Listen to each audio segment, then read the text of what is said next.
The room is filled with the delicious smell of meat cooking. Empty plates are visible. "I started eating because you were late," says Mary with a smile. "I was hungry, so I ate first. Surprisingly good, despite how it looks, haha," laughs Tom, beer in hand. What do they mean? Isn't this the fancy meat I bought for Jim's celebration? But they ate it first. Why are the plates empty? There's nothing scarier than a grudge over food. Something inside me snaps. Children grow up so fast. One moment, they're a baby who can't even hold their head up, and the next moment, they're walking and talking. Before you know it, they're in elementary school, and then suddenly in middle school. The dizzyingly busy days of parenting have somehow become much easier. But it's not over yet. Yes, it's now time for exams. Jim, an 8th grader, is gearing up for his exams. I'm Rola, a working mom who has just hit her 40s.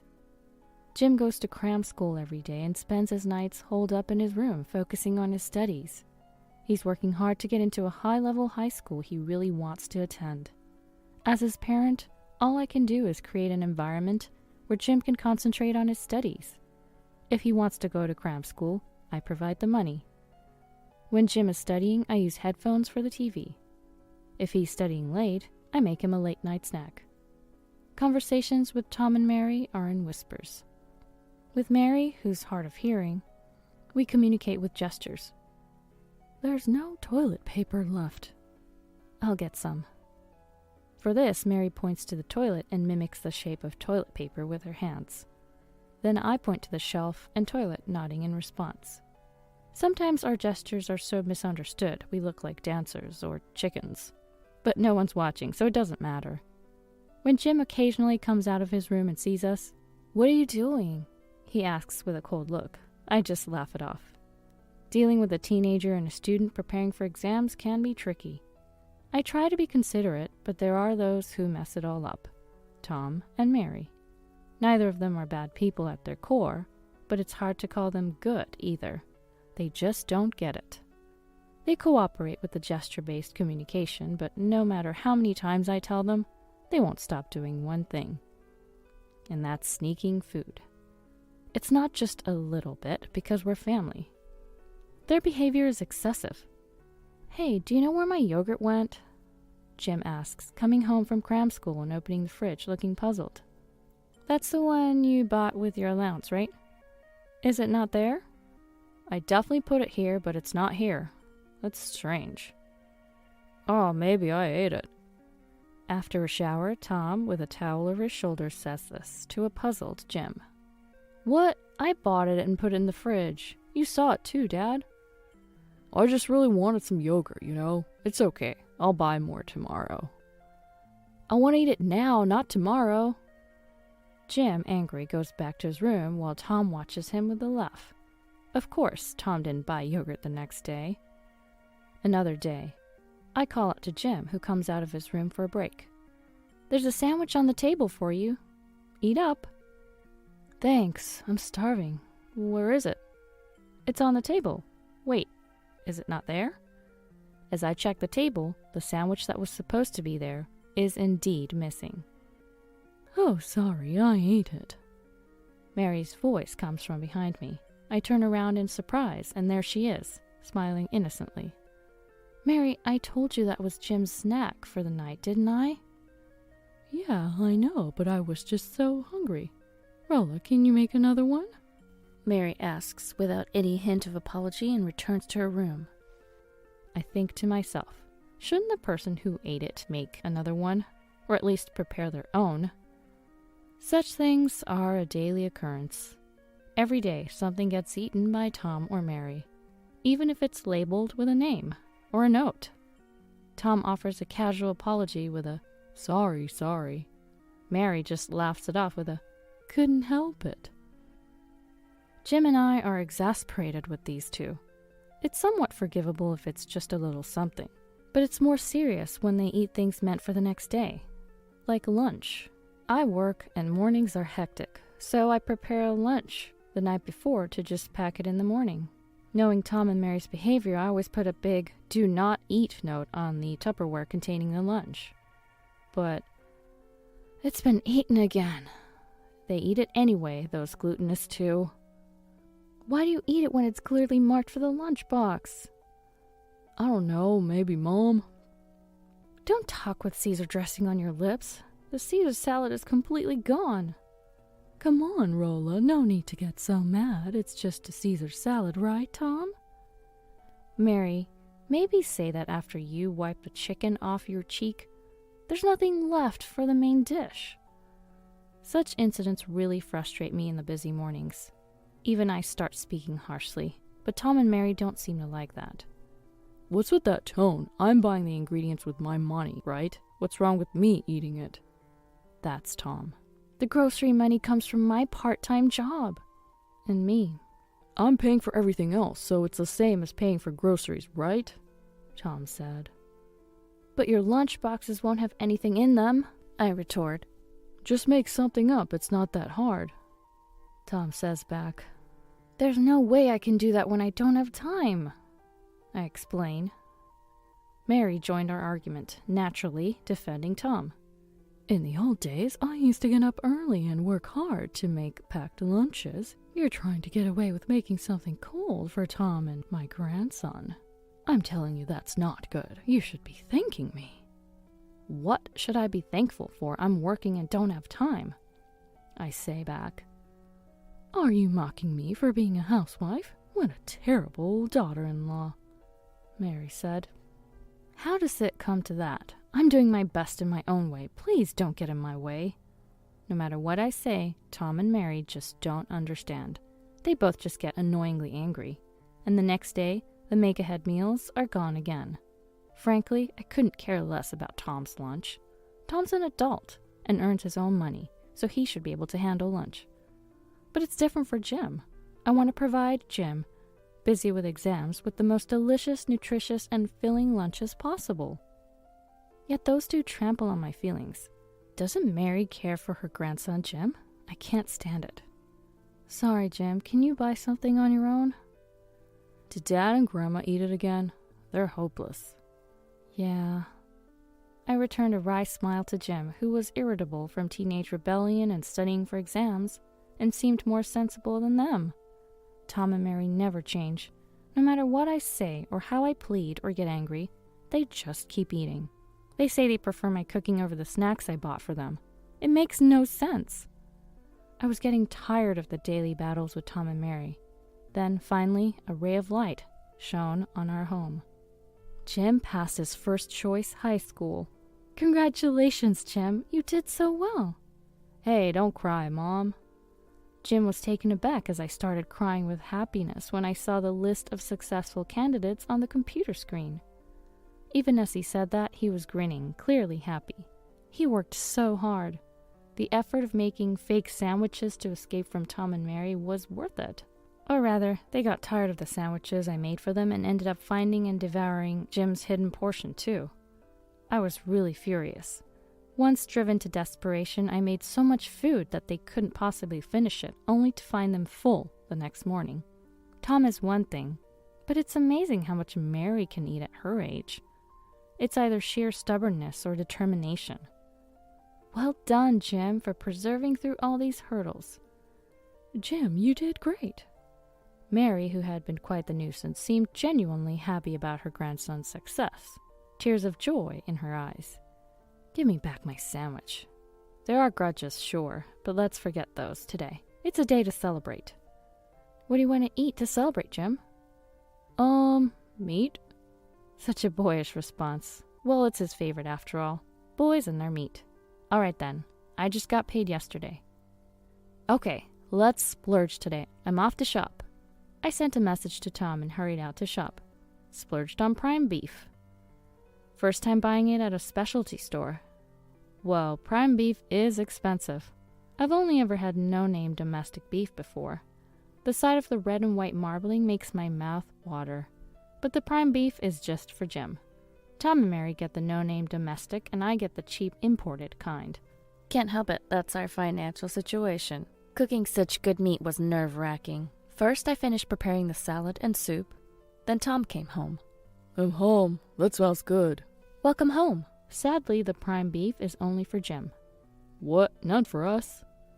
Our budget doesn't allow for it. You and Mary get domestic. I'm even having cheaper meat, so bear with it. What's that? So stingy. I wanted to tell him to pay for it himself, but held back. Didn't want to spoil the celebratory mood, because of Tom. Just as I was about to cook the meat, Tom had another demand. If I can't have good meat, at least give me a decent beer.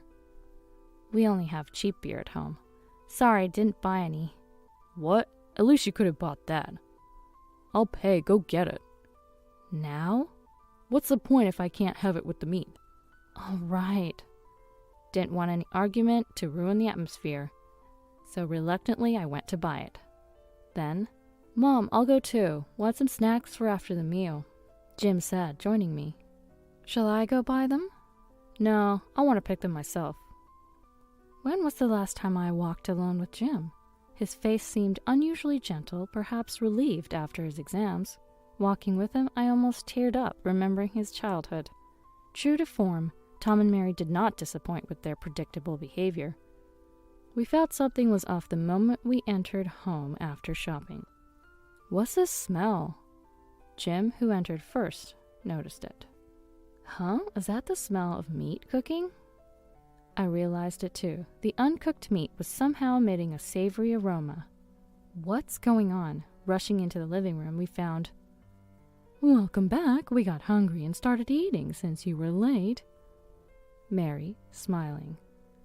You were late. We got hungry and started eating first.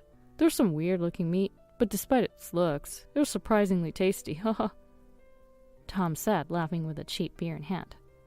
Who was it that wanted a decent beer again? And there in the kitchen was an empty tray, every piece of meat gone. The prime beef, the domestic, and the cheap meat. The table was a mess of scattered food.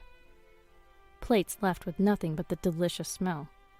Did you eat it all? Huh? No way. That wasn't enough for all of us, right? We ate our share, so you guys should eat up too. I don't know where it is, though. Exactly. Hurry up. Poor Jim must be hungry, right? Our sweet grandchild is starving. Go cook some meat for him. We only found our portion in the fridge. Don't know where yours is. What is this? What kind of joke is this? This is too much. This is a celebration for Jim. Jim, who worked hard on his exams. This is just cruel. The worst thing at the worst time. My meat is one thing, but the meat bought for Jim, who tried so hard, is now gone. Tears welled up in my eyes from this terrible act. I can't take it anymore. I've reached my limit. I don't care anymore. I'm about to explode. Just as I was about to speak out. Enough is enough. It wasn't me. A low male voice from behind me. It was Jim. Jim? Surprised, I called out to him and he pushed past me, standing in front of Tom and Mary. Enough, you two! He yelled. Jim, that's no way to talk to your dad and me, is it? Shut up. How can glutens like you be my parents? Whoa. Hey, next to nothing, Dad. Huh? Next to nothing, Dad? You talking to me? Who else could it be? Whoa. Jim had never been this rebellious. Was he not still a good kid? Tom and Mary were pale with shock at Jim's unexpected outburst. Sit down there. Huh? On the floor? Both of you, sit there. Okay. Startled, they sat on the floor Jim pointed to. The floor must be uncomfortable. Jim, Quiet. Don't speak until I say you can. Yes. Mary, utterly defeated. Dad, first, I want to know what happened today. Well, you passed your high school entrance exams. That's right. And what was for dinner? Oh, steak? That's right. And which meat did you eat, Dad? Foreign, I guess. Then what's this? The tray from the kitchen with the meat. Look, it's labeled. What does it say? Huh? What does it say? Read it. Yeah, prime beef. Jim's voice, deepened by puberty, was very commanding. Tom answered, straightening his back for some reason. Couldn't you read it? Huh? What, Jim? You couldn't read this? You can read it now, but you couldn't before eating? You knew, didn't you? Huh? That this was prime beef? The meat Mom bought for me? You knew, right? Yes, I knew. Grandma, was it good? Huh, Jim? Was the prime beef tasty? Was my meat good? Tender enough for an elderly grandma to eat easily, right? Well, I don't know. You're still young to not remember. It was tender and delicious. I was dumbfounded by Jim, yelling with a flushed face, and Tom and Mary's faces were ashen. Well, yeah, when the reward for hard work is eaten like that, I guess there were years of pent-up resentment. It must have been like a sudden explosion. Jim, still shaking from his shouting, said in a low voice again, "Come here." Huh? Tom asked again, unable to hear clearly. Jim, lifting his face, glared at Tom. Tears welled up in his eyes. He really wanted that meat. Go get some more prime beef from Texas. Prime beef from Texas? Can't we just get it from a nearby grocery store? The grudge of food is fearsome. Buy enough prime beef for me and Mom, from the source, or I'll never speak to you again. Forget about me taking care of you when you're older. Huh? But Jim... Grandma, too. You're strangers to me now. Jim, don't. If you don't like that, go buy it. Quickly. Go. Oh. Go buy it. Understood. The greedy parents jumped up with pale faces and dashed out like in a cartoon. Are butchers even open at this hour? Oh, wait, that's not the problem here. Food grudges are scary. Later, I took Jim to a restaurant to celebrate properly. Before Jim's school entrance ceremony, we left our house. We moved to my parents' place, closer to his high school. The old house was an hour's drive away, but it's a bike ride from my parents. After telling my parents what happened, they gladly took us in, considering it better for Jim's education. I transferred to a different branch of my company near my parents' house. Now Jim goes to high school happily every day. He's glad his food isn't disappearing at home. It must have been a lot of stress. For me, too. Thinking about it makes me tear up. As for Tom and Mary, they didn't actually go to the source, but did buy prime beef. But Jim's anger didn't subside. Neither did mine. They frequently brought prime beef to my parents' house as an apology. So we had prime beef forever. Before I could tell them to stop, they probably ran out of money. They keep calling and messaging to apologize, but I haven't forgiven them. Jim will probably continue going to high school from my parents' house until he graduates. If he gets into his desired university, he plans to live alone. He says he won't return home anyway. Tom and Mary are pale about this near estrangement, but it's their fault. Even kids know not to take other people's things. What's done is done. For me, I'm happy to provide Jim with delicious lunches and meals without Tom and Mary's interference. I get to take care of my parents, so I'm very satisfied. If Jim doesn't return, maybe I don't need to either. Not sure if we'll divorce or reconcile, but I'll never forgive what was done. Even if I live with Tom again, I'll keep bringing it up. I don't think Tom could withstand that. He needs to learn how scary a food grudge is.